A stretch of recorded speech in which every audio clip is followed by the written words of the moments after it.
O texto, hoje onde nós faremos a leitura, irmãos, ele trata da parte final das saudações de Pedro ao encerrar a carta, que vai do verso 12 até o verso 14. Então eu convido você a deixar sua Bíblia aberta, vamos ler esse texto e depois não feche a sua Bíblia, mantenha ela aberta para nós podermos estudar a partir deste texto. Diz assim o texto bíblico: Por meio de Silvano, que considero um irmão fiel, escrevo para vocês de forma resumida, exortando e testemunhando que esta é a genuína graça de Deus. Continuem firmes nessa graça. Aquela que se encontra na Babilônia, também eleita, manda saudações. E o mesmo faz meu filho Marcos. Saúdem uns aos outros com um beijo fraterno.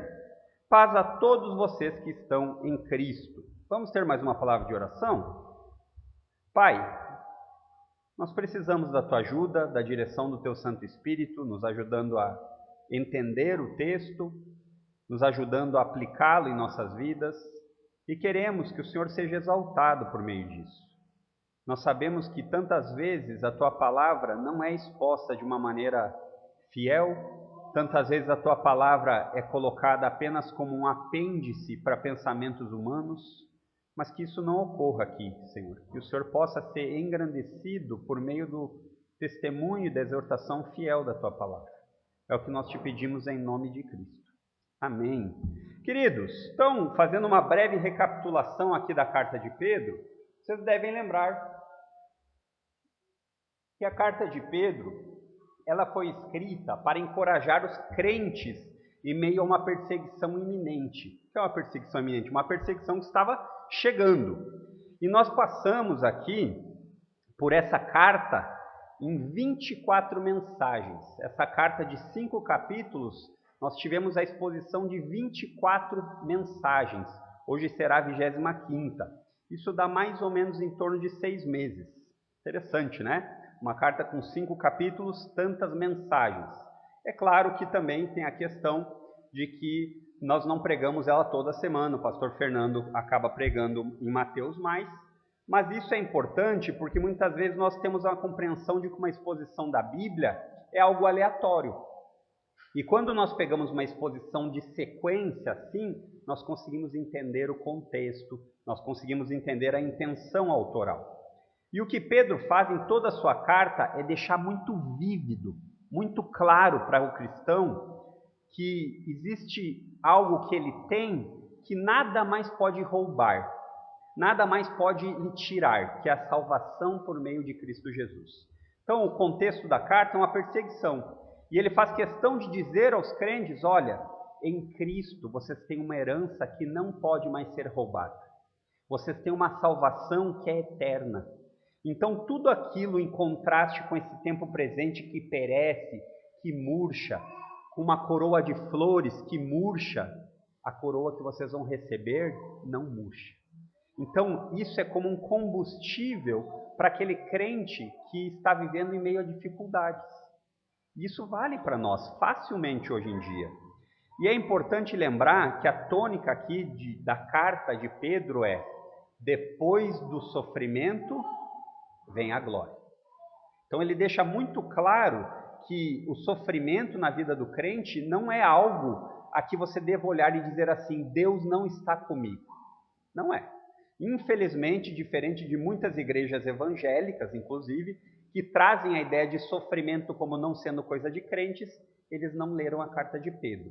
O que Pedro faz aqui é dizer, o sofrimento muitas vezes vem da parte de Deus com propósitos purificadores. Dessa forma, sua fé é refinada e você é mais aproximado de Deus. E o pano de fundo da carta que Pedro escreve aqui é a década de 60 depois de Cristo, em Roma, onde o imperador de Roma era Nero. E nessa saudação final de despedida aqui de Pedro, ele faz questão de enfatizar a atuação da maravilhosa graça. A atuação da graça de Deus na vida dos crentes. E ela se manifesta de 4 formas aqui. Em primeiro lugar, no verso 12, ela se manifesta pela ajuda de irmãos fiéis. Leia comigo aí. Por meio de Silvano, que considero um irmão fiel, escrevo para vocês de forma resumida. Então, a primeira forma que a graça de Deus atua é pela ajuda de irmãos fiéis. Pedro, na despedida, algo muito comum nas cartas do Novo Testamento, ele faz uma referência a Silvano, que você vê aí no verso 12, que foi uma pessoa que ajudou Pedro na tarefa. E Silvano, esse cidadão que aparece aqui, essa pessoa, ele é o mesmo que estava intimamente ligado ao ministério do apóstolo Paulo, muito provavelmente sendo aquele que levou a carta à igreja de Jerusalém, naquela controvérsia a respeito do que os gentios deveriam ou não fazer, de Atos 15, 22. E nós também vemos ele sendo destacado por Paulo na segunda carta de Coríntios, capítulo 1, verso 19. E era muito comum, queridos, nesse tempo aqui, os nomes terem abreviações no grego. Então, aqui nessa tradução que nós lemos Silvano, você vai ver outras traduções traduzindo-os como Silas. É a mesma pessoa. E Pedro fala aqui a respeito dessa pessoa, dizendo a respeito da maravilhosa graça. A maravilhosa graça que operou e opera na vida dos crentes. E por que Pedro fala aqui que escreveu de forma resumida? Talvez por dois motivos. Um, que pode ser aquele de que naquele tempo existiam cartas longas, né?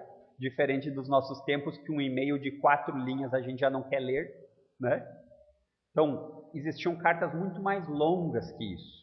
E talvez Pedro esteja fazendo uma referência a isso, dizendo, olha, eu escrevi resumidamente.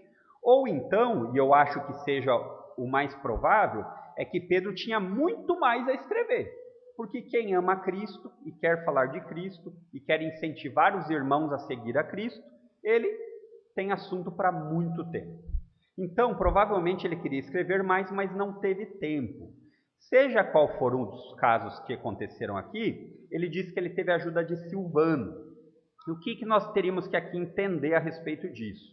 Ele usa ali no comecinho do verso 12, dizendo por meio de Silvano. E não existe uma unanimidade o que esse termo por meio de Silvano quer dizer, queridos. Alguns comentaristas estudiosos veem Silvano como sendo o mensageiro que levou a carta. Vou enviar essa carta por meio de Silvano a vocês. E outros entendem que Silvano atuou como um amanuense. O que era um amanuense? Um secretário. Pedro ditava, ele escrevia e no fim Pedro disse, eu assino embaixo. Isso não era incomum e também não é incomum hoje.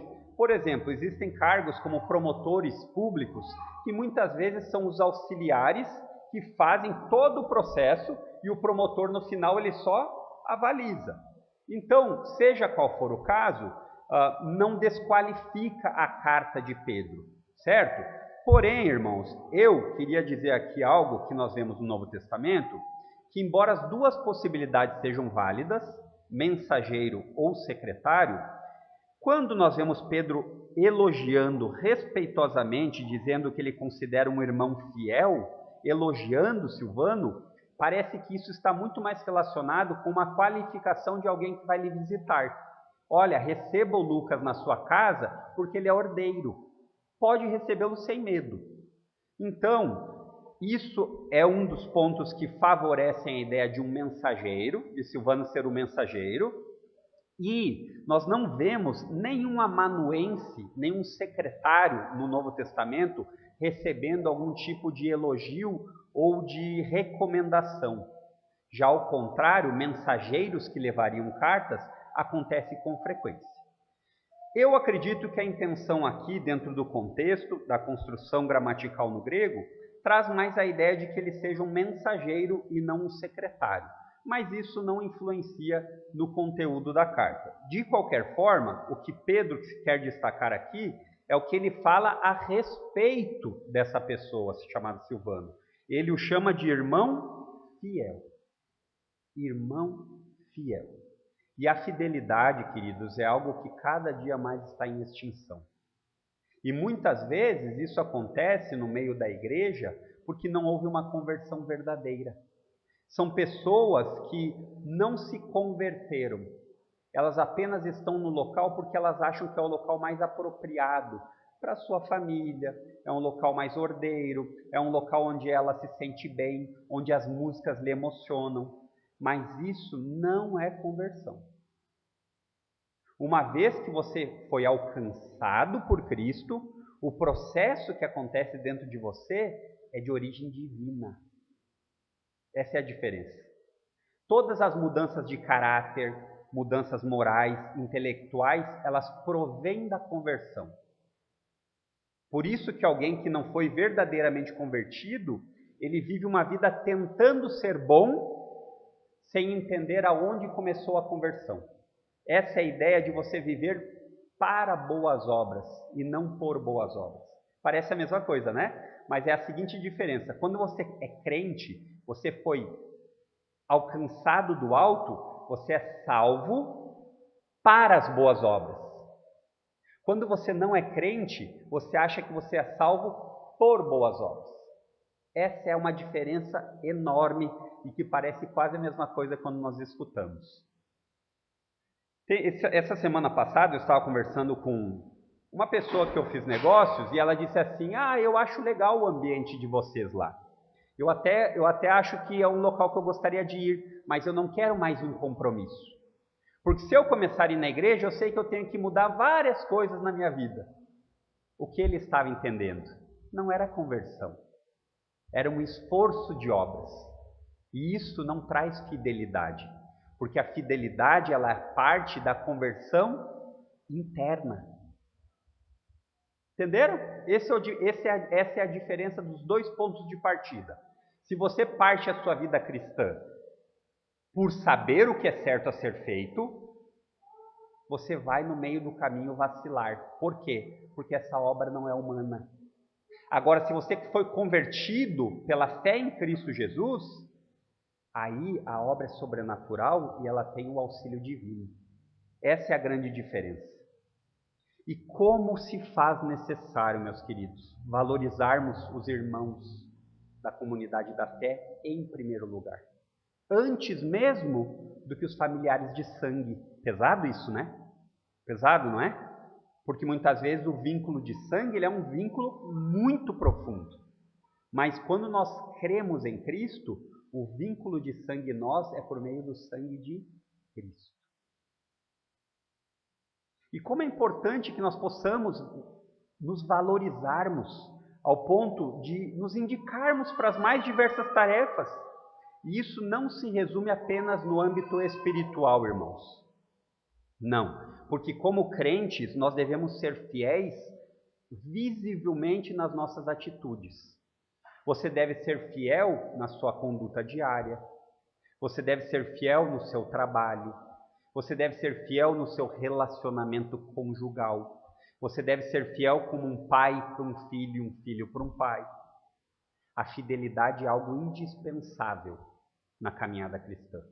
Não é à toa que John Bunyan, em um dos seus mais conhecidos livros, O Peregrino, se você nunca leu, eu lhe recomendo muito ler, ele dá um exemplo do que é necessário para a caminhada cristã. Então, nesse livro ele conta a história do peregrino, que era o cristão. Ele começa a sua jornada rumo à cidade celestial. E nessa caminhada, ele tem dois companheiros indispensáveis: o fiel e a esperança. Nós precisamos ser pessoas fiéis.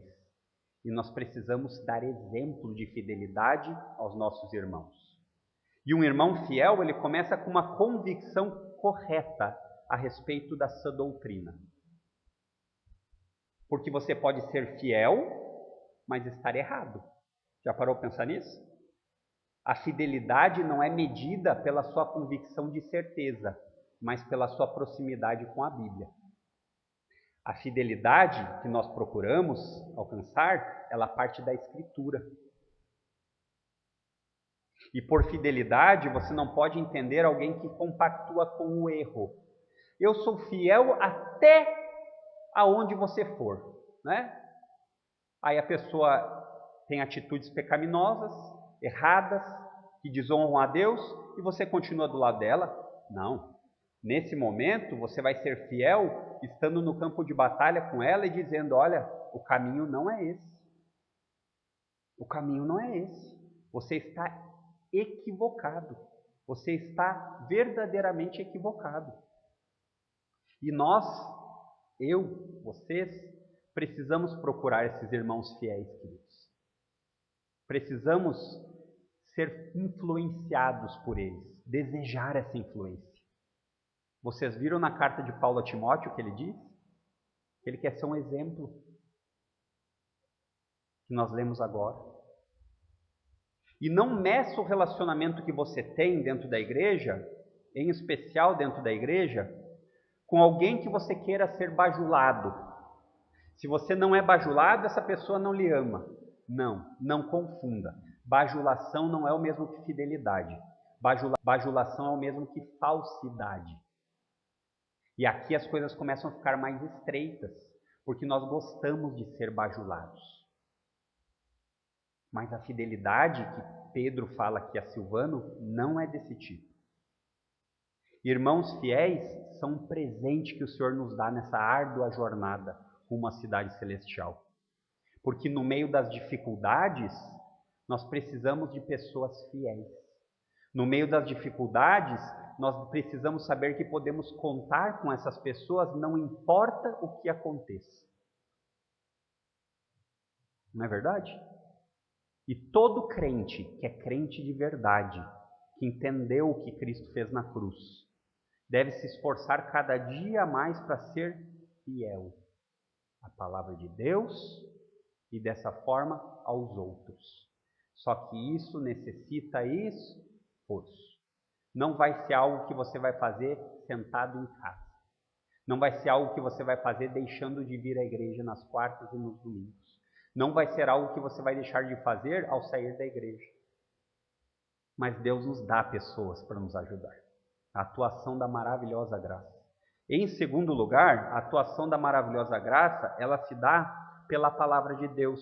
Verso 12, parte B, ele diz assim: escrevo para vocês de forma resumida, exortando e testemunhando que esta é a genuína graça de Deus. Continuem firmes nessa graça. Pedro diz que escreveu resumidamente a carta. E o que ele escreveu resumidamente na carta é a maneira como a graça de Deus atua. Ele escreveu isso. E as verdades contidas na carta de Pedro é o manual seguro para o crente olhar e dizer assim: Deus faz dessa forma. Por quê? Para que eles não fossem enganados a respeito de como Deus lida com o seu povo. Por quê? Porque em meio a dificuldades e lutas físicas, internas ou externas, nós temos a tendência de fazer o quê? A substituir ou esquecer aquilo que nós sabemos. Por quê? Porque quando nós estamos nos sentindo frágeis, nós não queremos escutar algo que não venha de encontro com a nossa fragilidade. Nós queremos um remédio imediato. Porque nós queremos que a dor passe. Nós queremos que o sofrimento passe. Então, muitas vezes, nós vamos escutar o que nós quisermos.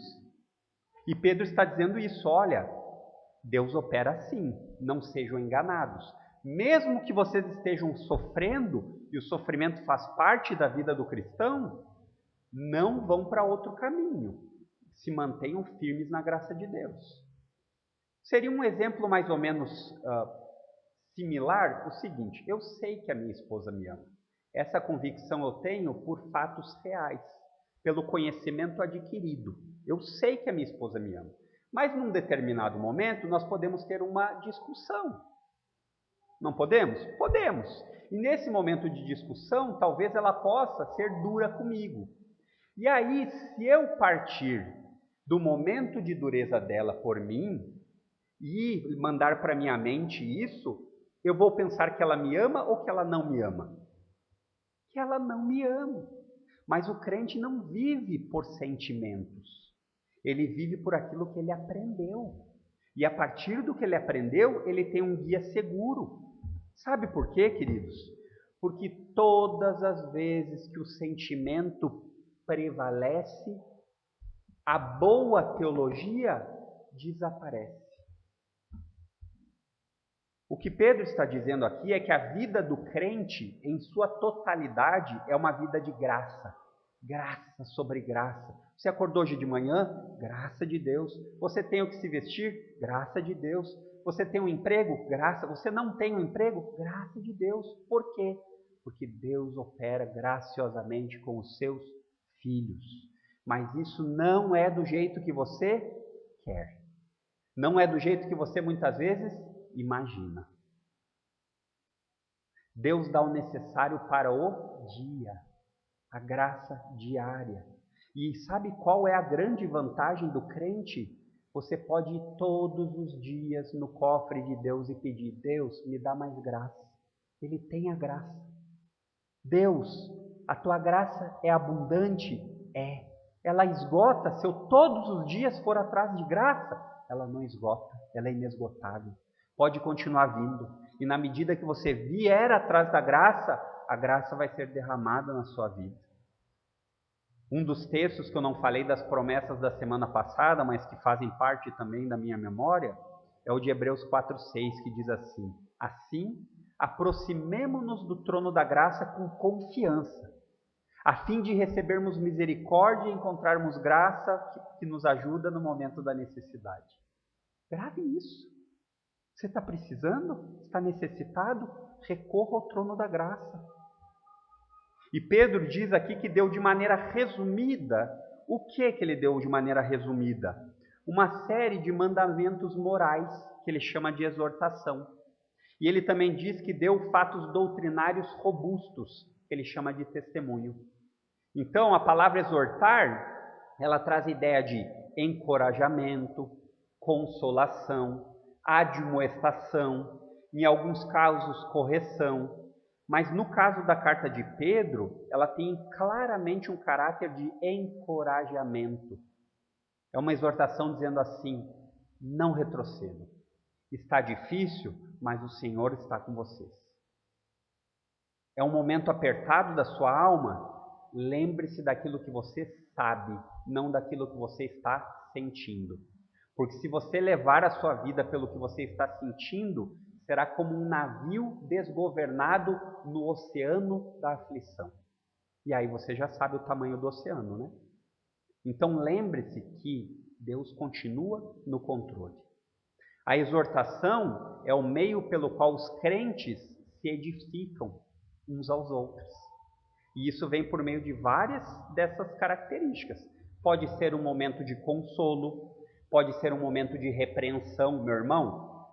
Não é por aí não, você está completamente equivocado. Pode ser no momento de encorajamento, estamos juntos, eu sei exatamente o que você está passando. E no testemunho aqui que Pedro fala, que ele diz que fez isso por meio de exortação e testemunho, Pedro quer deixar claro que o que ele está escrevendo é a genuína graça de Deus. Por que genuína? Porque tem coisa que é falsa. Genuína vem de verdadeiro.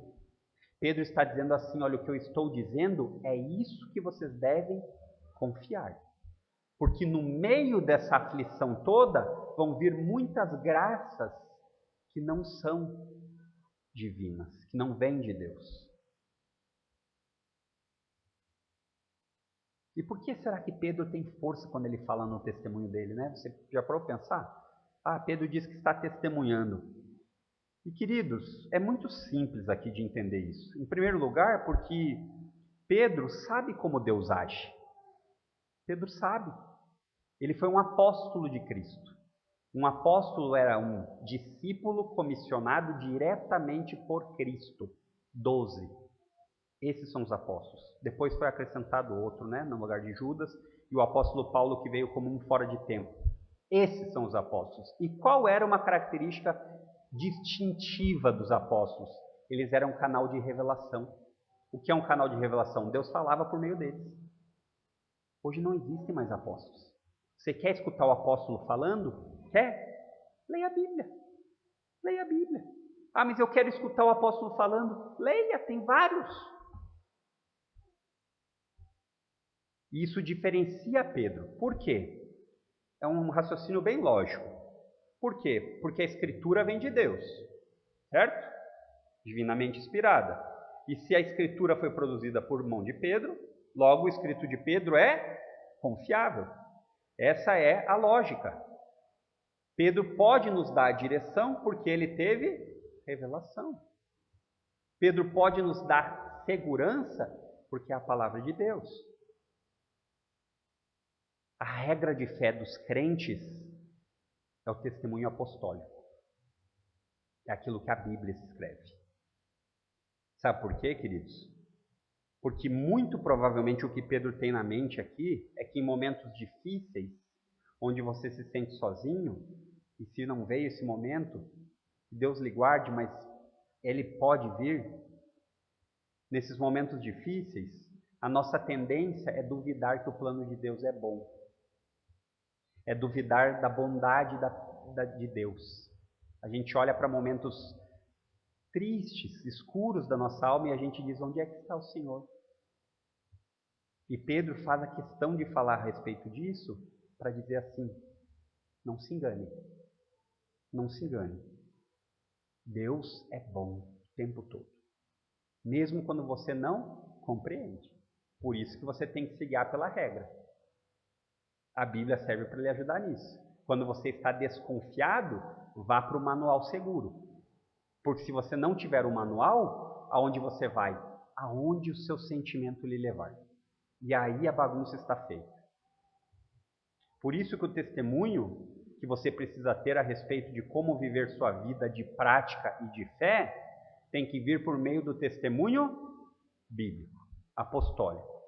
E como se faz necessário hoje, nos nossos dias modernos, ter essa convicção de que a palavra de Deus contém tudo o que você precisa, tudo que é necessário, tudo que é útil.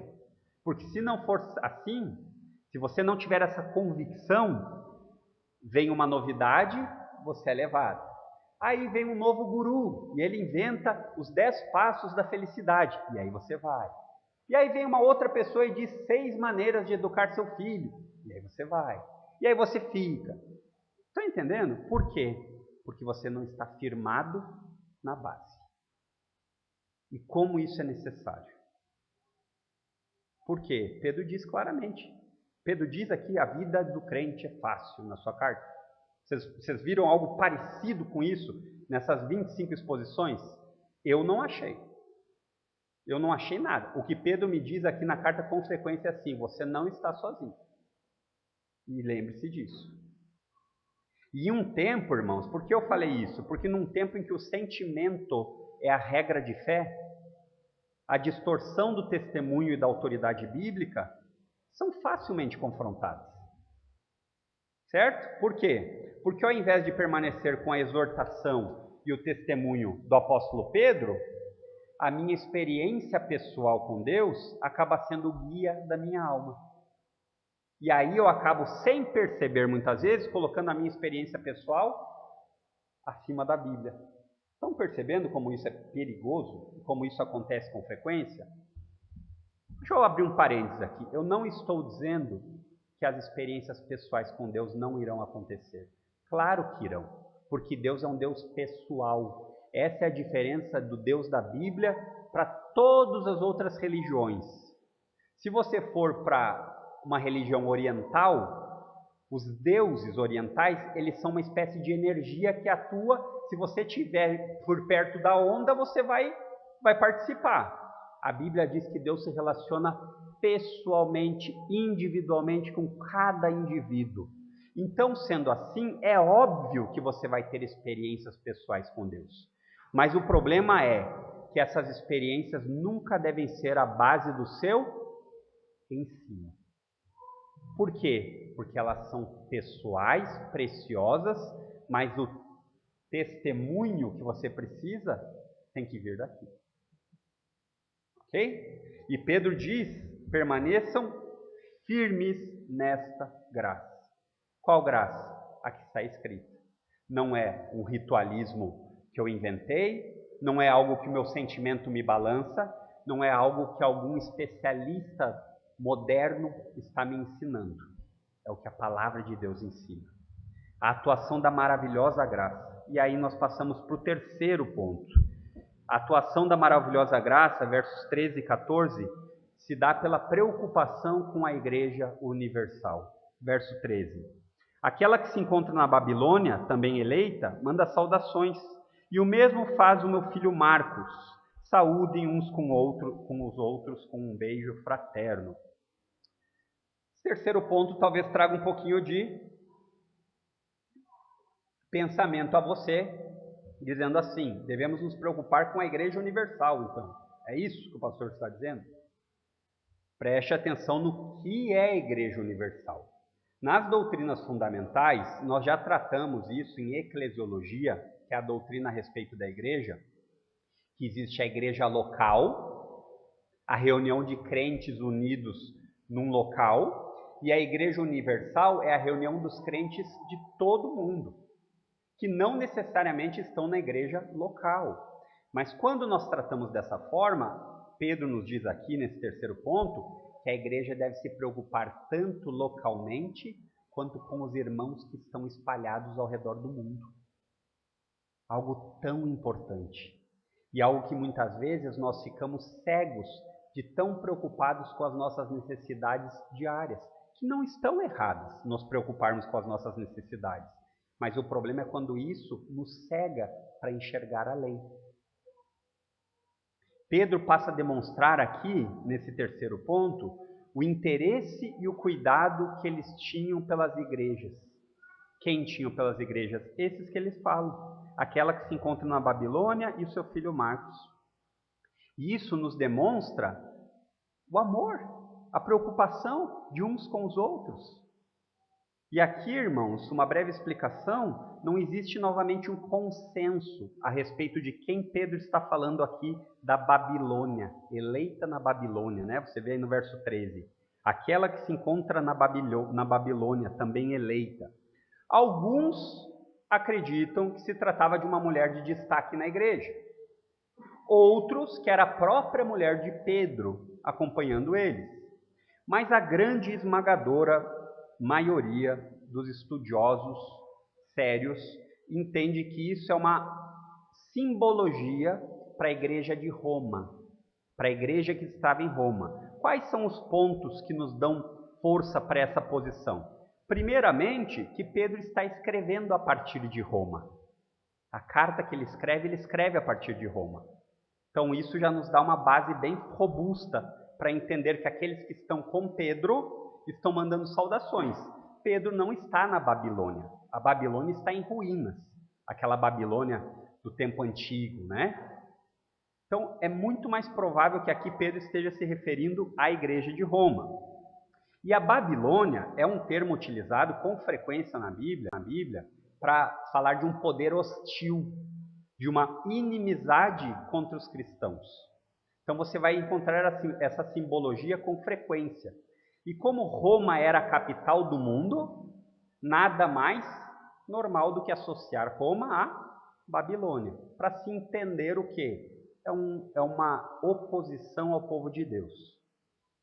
E o termo aqui que ele utiliza aqui, que talvez seja o que mais corrobora para isso, é que ela fala também eleita. E esse termo eleitos é utilizado com frequência desde o capítulo 1 por Pedro para falar da igreja.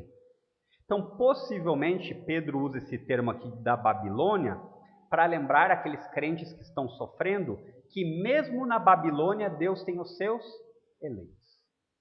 Mesmo no momento mais difícil, duro e sofrido que possa existir, o Senhor está lá cuidando dos eleitos.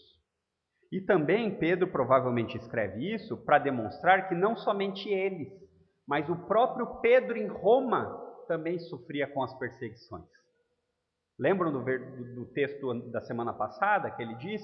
Vocês não estão sozinhos. Os irmãos de vocês estão ao redor do mundo sofrendo as mesmas coisas. Não temos certeza, certo? Essas são as possibilidades. Eu acredito que sim, que seja realmente a igreja, mas nós não temos essa certeza. Seja qual for, o importante aqui é sabermos que Pedro está enfatizando o cuidado e a preocupação que os crentes devem ter uns com os outros. Isso é muito importante. E Pedro ainda cita aqui, você deve ter percebido, Marcos, que ele chama de filho, que também é conhecido como João Marcos, aquele que acompanhou Paulo nas viagens, e esse também é o mesmo Marcos que escreveu o Evangelho de Marcos. E muitos atribuem justamente por Pedro ser um influenciador de Marcos no Evangelho. E a ideia do Evangelho de Marcos foi influenciada grandemente por Pedro. E é uma grande possibilidade mesmo, certo? Porém, o que nós temos que tirar aqui e ficar muito claro a nós é que a igreja deve se preocupar com os de dentro. Começa com os de dentro, uns com os outros, sempre. Comece com os de dentro, mas não se contenha nisso.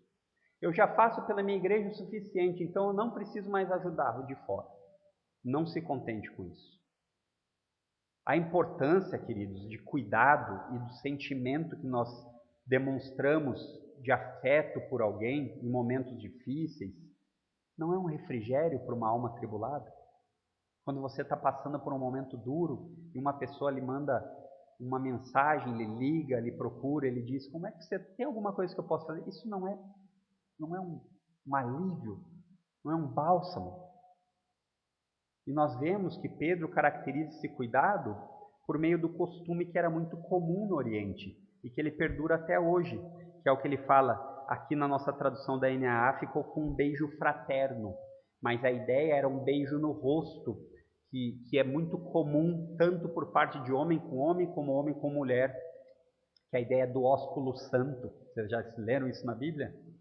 Que é um beijo afetuoso entre pessoas do mesmo sexo, inclusive, mas sem manifestação nenhuma sexual. É um beijo puro. É um beijo que não tem nenhum tipo de conotação sexual. Só que aqui é importante nós lembrarmos que existe o contexto cultural. Eu já falei sobre isso, né? No nosso lado de cá, no Ocidente, isso não é muito bem visto.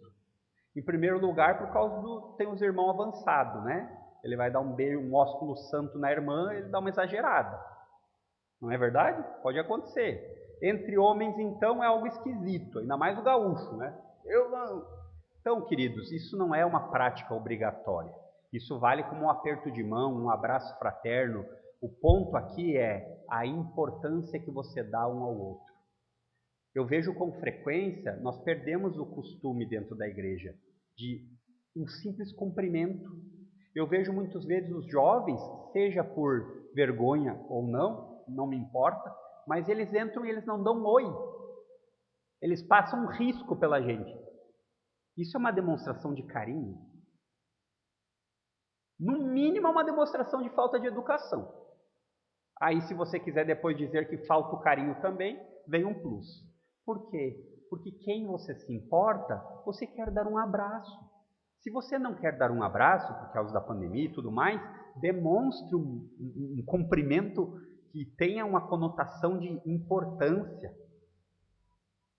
E é importante, Pedro deixa claro aqui que é importante você demonstrar afeto. Porque se você recebeu o afeto de Deus por meio de Cristo, não seria o natural você continuar sendo esse canal de afeto?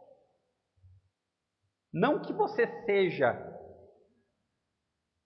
aquele que detém o afeto, mas é como uma mangueira que passa água. Você só é a mangueira, ela só está passando por dentro de você e você deixa que flua.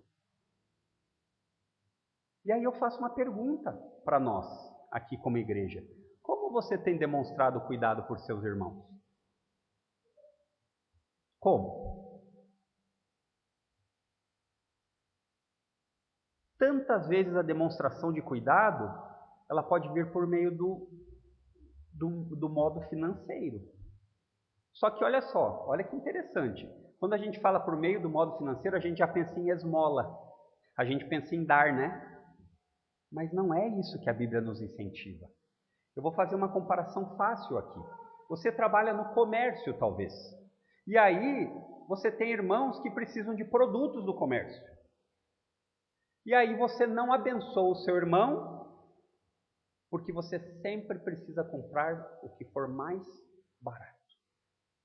Ah, mas quer dizer que sou obrigado a comprar isso? Eu não estou dizendo de injustiça, de pessoas exploradoras e tudo mais. Não é isso. O que eu estou dizendo é que ao invés de nós abençoarmos nossos irmãos muitas vezes por meio dos trabalhos deles, nós não fazemos isso. Mas quando é para dar esmola, aí a gente se reúne. Por quê? Isso é visão de mundo. Sabe por que o povo judeu até hoje ainda prospera? Porque eles pensam dessa forma. Eles foram ensinados a pensar dessa forma, a pensar em comunidade. Essa é uma cosmovisão bíblica. E aí você pode expandir para as mais diversas áreas. Para as mais diversas áreas. Então você pode expandir até mesmo para alguma coisa do tipo de um serviço que você pode auxiliar o seu irmão a fazer, que ele não seja apto, como lhe ajudar a fazer bolo no dia do aniversário. Ou então, quando você vai fazer bolo, ou vai fazer um aniversário, você ao invés de comprar da padaria, você vai comprar do irmão que faz o bolo. Mesmo que o do irmão seja um pouco mais caro. Isso é cosmovisão bíblica. Mas aí nós muitas vezes não fazemos isso. Sabe o que nós fazemos? Economizamos até o que dá para quê? Para gastar em nossos próprios interesses. Estão entendendo como isso é profundo? É simples e profundo? Por quê? Porque a gente não percebe que são nas pequenas coisas. Eu não estou falando num evento de $1 milhão. Eu estou falando em eventos de R$10, 15, 20. O mesmo vale com a contribuição dentro da igreja. Eu tenho compromisso com a igreja de R$50. Então eu já firmei meu compromisso. Eu nunca mais darei mais que isso. Esse é um risco que acontece. Porque nós nos acostumamos com o mínimo necessário. Mas você, pessoalmente, não vive com o mínimo necessário. Você sempre está pensando no progresso. Por que você não expande isso para os seus irmãos? E ser um canal de bênção para eles?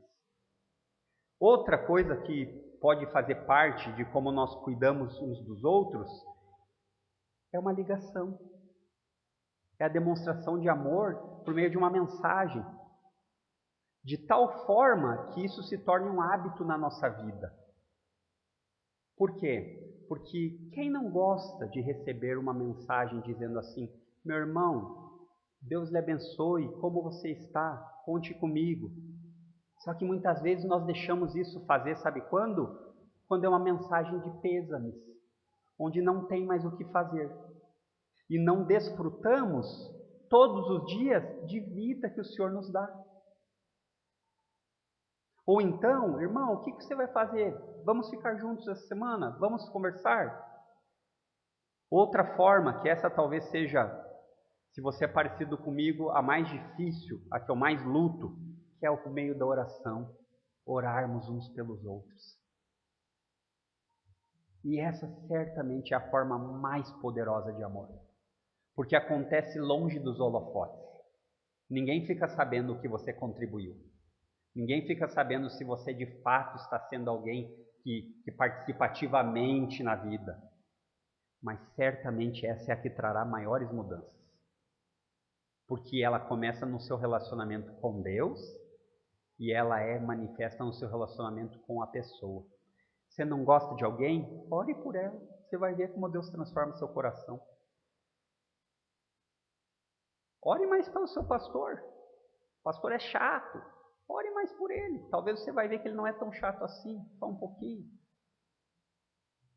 E por fim, queridos, com relação à igreja, o cuidado uns com os outros, está a missão. As missões, o evangelismo, os missionários, aqueles que vão longe, que abrem mão muitas vezes do seu conforto pessoal e que muitas vezes nós não demonstramos amor os dando suporte, seja em oração, vale todos aqueles outros pontos que eu falei, seja em oração, seja em mensagem, seja em ligação, seja em contribuição financeira. As missões são algo que deve brilhar no nosso coração. E as missões não são apenas nem da irmã Jordana, que foi lá para a África. Nós somos missionários aonde nós estamos. É verdade que existem aqueles missionários, de fato, os que vão para isso. Mas você pode ser um missionário no seu trabalho. Você pode ser um missionário no seu lar.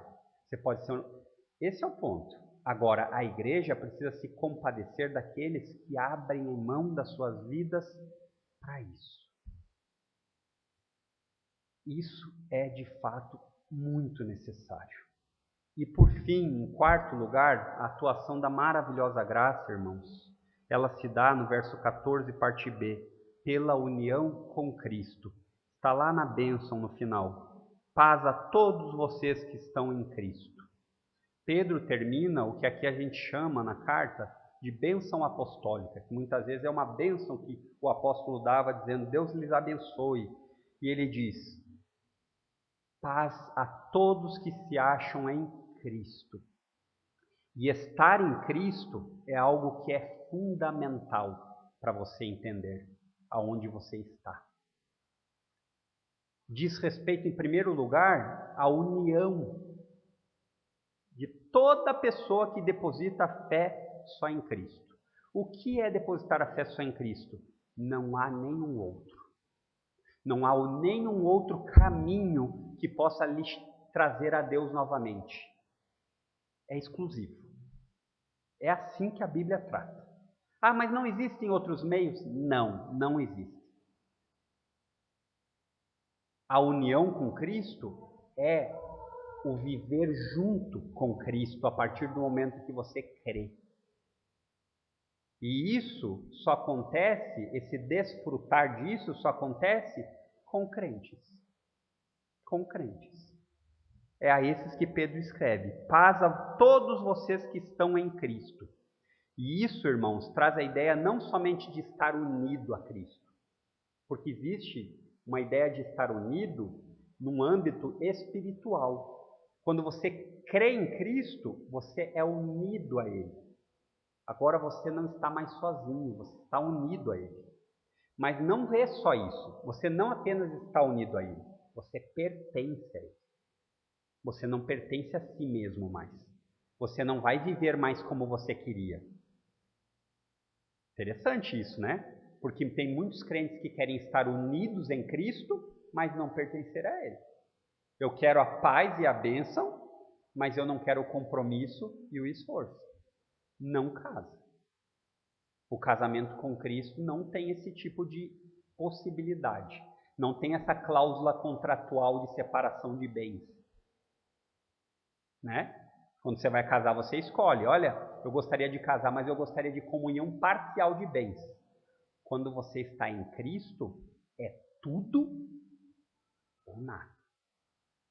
Você não pode fazer esse tipo de escolha. Ele não permite. Ele não aceita. E traz a ideia disso, de estar com Ele. E Pedro me parece que fala justamente porque, lembram da tônica da carta? Sofrimento, dificuldade. E o que uma pessoa em meio ao sofrimento e dificuldade muitas vezes quer? Paz. Paz.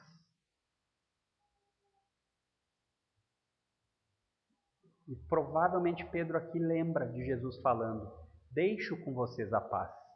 A minha paz eu dou a vocês. Não dou como o mundo dá. Que o coração de vocês não fique angustiado, nem com medo. João 14:7. Jesus disse isso aos seus discípulos. E essa paz aqui que Pedro está falando, ela reflete o termo hebraico shalom, que era uma saudação muito comum e se tornou uma saudação comum de Jesus com os seus discípulos após a ressurreição. E olha como é interessante a maneira que essa paz age. Ela, no crente, ela age num nível individual. Lembram, pessoal? Ela age num nível individual ao ponto de que aquele que está unido em Cristo, aquele que pertence a Cristo, ele é capaz de passar com serenidade em meio às dificuldades. Ele é capaz de passar preocupado, mas não apavorado. Ela dissolve o medo. E essa paz, ela reina no coração daqueles que estão em Cristo. Essa paz não é um pensamento positivo. Pensamento positivo. Não. Essa paz não é um pensamento positivo. Essa paz não é a ausência de conflitos. Eu agora tenho a paz de Cristo, não tenho mais conflitos. Não é. Essa paz não é você ser inundado de bons sentimentos. Sabe aquele dia que você acorda gostoso, que você diz assim: fica assim. Não é isso. Mas essa paz, ela está na convicção do controle absoluto de Deus sobre todas as circunstâncias. Entendeu? Você pegar um bebezinho no colo, e você pode ver isso daí, e ele está nos braços do pai muitas vezes, Pode cair o mundo. Porque ele olha para os lados e ele diz assim, meu pai está me segurando nos braços. Eu não tenho medo. Eu estou vendo que tem perigo, mas eu não estou apavorado. Porque ele sabe que o pai está controlando. E é exatamente o que Paulo fala em Filipenses. Ele diz, e a paz de Deus, que excede todo o entendimento, guardará os vossos corações e os vossos pensamentos em Cristo Jesus. Em união de Cristo, você tem essa capacidade. Mas essa capacidade vem da certeza de quem Deus é. E é importante, irmãos, destacar aqui mais um vislumbre dessa paz, que ela vai muito além a um estado de espírito, de você se sentir em paz. Porque ela demonstra um estado posicional diante de Deus. O que é posicional diante de Deus? A posição que as pessoas estão diante de Deus. As pessoas posicionalmente diante de Deus hoje, elas não estão em paz. Elas estão em inimizade. A posição da humanidade diante de Deus é inimizade. E quando você se une a Cristo, por meio da fé, naquilo que Ele fez, reconhecendo que foi por você, esse estado de inimizade vai embora e você passa a ter paz com Deus. Agora, é verdade que Pedro fala por toda a sua carta que nós devemos buscar, como crentes, viver em paz, no sentido de não querer guerra, com todos os homens. Isso ele falou, sermos sujeitos a autoridades, capítulo 2, governantes, sermos humildes com relação à nossa posição diante de Deus. Ele falou isso, mas entenda isso, grave bem no fundo do seu coração. Nada adianta você querer paz entre os homens se você não tiver uma posição correta diante de Deus. Entenderam? Porque não adianta nada você ser o melhor amigo do presidente dos Estados Unidos e ser inimigo de Deus. Não adianta nada você ser o maior youtuber ou influenciador digital que existe no planeta se você continuar inimigo de Deus. Não adianta. Nada disso importa. Por quê? Porque Deus é a pessoa que você mais deveria se importar. O único que é digno de ser exaltado, de ser temido e de ser amado verdadeiramente.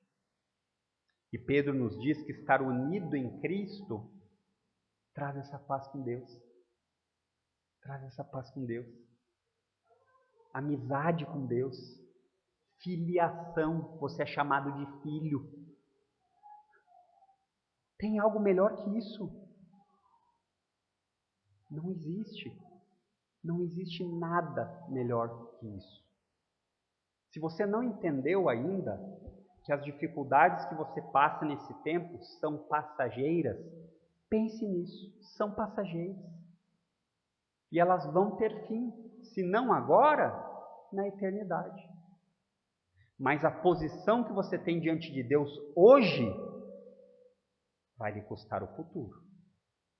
Ser inimigo de Deus não é algo que você deva brincar. E como eu não me torno mais inimigo de Deus? Se unindo a Cristo. E como eu me uno a Cristo? Por meio do arrependimento daquilo que você vivia, que não levava a Deus em consideração, que entendeu que é um pecador, que você é pecador, que você não tem nada de bom a oferecer a Deus, e que por causa disso, você precisa se unir em Cristo. É isso. É simples. Eu duvido que alguém não tenha entendido. O problema maior é que nós não queremos engolir. A mensagem do Evangelho é simples. O difícil é engolir. Por quê? Porque vai mudar tudo. Vai mudar tudo. Você não viverá mais para você. Você não será mais quem você era. Você não conseguirá mais, muitas vezes, amar o pecado como você amava, porque uma nova vida começou em você. Então, irmãos, Pedro nos diz aqui nesse final da sua carta a respeito da atuação da maravilhosa graça. Em primeiro lugar, a maravilhosa graça atua pela ajuda dos irmãos fiéis. Em segundo lugar, a atuação da maravilhosa graça atua pela palavra de Deus. Não encontre atalhos. Em terceiro lugar, a maravilhosa graça atua pelo cuidado da igreja uns com os outros. E por fim, a maravilhosa graça atua pela união com Cristo. Pedro nos deixa muito claro as diretrizes a respeito da vida cristã. E eu queria fazer um apelo final a você. Se você já está unido em Cristo, se você já é crente, lembre-se que essa graça está operando maravilhosamente na sua vida. Ela lhe ajuda diariamente, mesmo quando você não percebe. Mesmo quando você não percebe. Isso pode vir por meio de pessoas, isso pode vir por meio da palavra de Deus, pode vir por meio do cuidado da igreja, mas principalmente e essencialmente por meio da sua união com Cristo. Não passe nem um dia mais sem ir aos pés do trono de graça e pedir: Jesus, concede graça. Concede graça para te amar mais. Concede graça para amar os outros mais. Concede graça para ter mais disposição de ler a tua palavra. Pedro falou assim, valorize tão grande salvação. Crentes, valorize tão grande salvação. E se você ainda não creu em Cristo, se você até esse momento não tinha entendido quem Cristo é, se você não depositou a sua esperança em Cristo, a sua confiança somente em Cristo, entendendo que sem Cristo você é inimigo de Deus, não perca nem um minuto mais. Não perca mais. Se arrependa, dê meia volta e vá a Cristo. Reconheça e diga: eu reconheço. Eu preciso de um Salvador.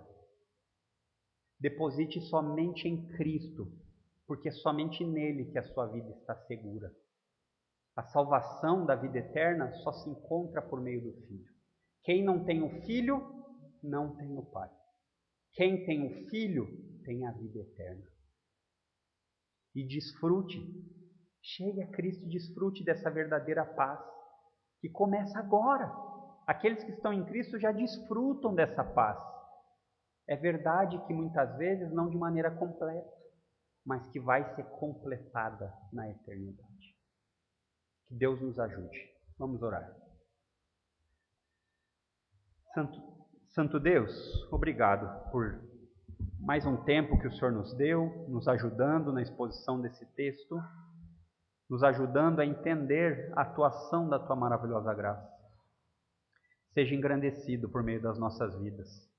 Nos perdoa dos nossos pecados, nos ajuda a reconhecermos tantas vezes que não valorizamos tão grande salvação.